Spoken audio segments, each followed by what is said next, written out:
Waking me up on a Saturday morning is one thing, but waking me up for this? Admittedly, it was after 9, but if you're going to wake me up on a Saturday morning, you had better be Amazon or FedEx. I was anxiously waiting for a new chipper that promised to improve my shoddy golf game, so when I heard the knock, I grabbed my bathrobe and made for the door. Swinging it open, I was greeted by a young, smiling couple who began by asking, "Would you like to know the truth?" Who the hell wouldn't, I thought, rubbing my eyes, trying to get a sense of what was happening.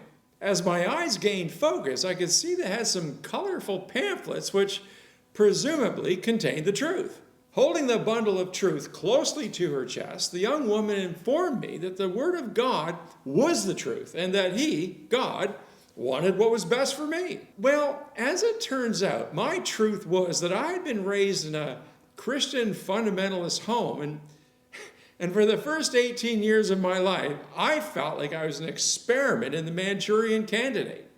So I quickly and kindly told the witnesses that I was not interested, and I gently closed the door. But that visit bothered me for the rest of the day. Not because they woke me up, and not because I thought they had anything of value to say, but it was the spirit of what they did and why I so vehemently detest the blind arrogance of religious beliefs, whether those beliefs come from religionists or determinists. I can think of no better example of the base problem with people who claim to have the corner on truth than the one Andy Norman gives in his thought-provoking book, Mental Immunity, in which he has a section titled, "What Would It Take to Change Your Mind?" He then tells an intriguing story that juxtaposes the difference between what I would term one's love for truth and one who tries to make true that which he loves. Here's the story. In February 2014, 2 contestants entered a packed auditorium at the Creation Museum in Petersburg, Kentucky. They were there to debate the scientific merits of the biblical account of creation.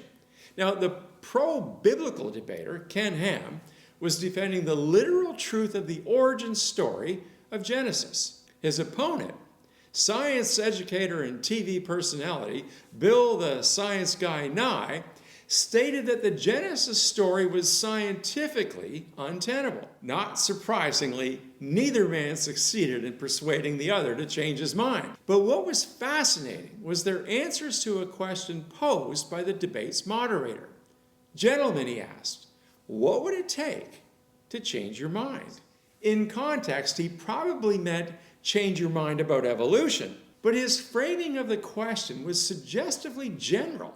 Ham replied, "I'm a Christian. No one is ever going to convince me that the Word of God is not true." Nye responded with one word: evidence. It was a perfect expression of the scientific attitude. Give me good evidence, and I'll change my mind. At the end of that Saturday, I realized that I too bow at an altar, but it's the altar of science.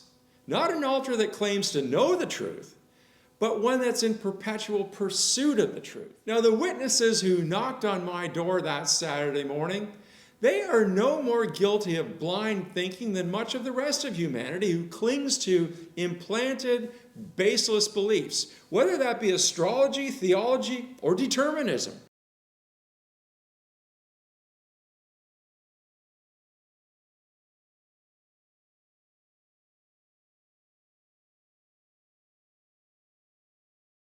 A quote attributed to the late great economist John Maynard Keynes, who was attacked for changing his mind, replied, "When the facts change, I change my mind.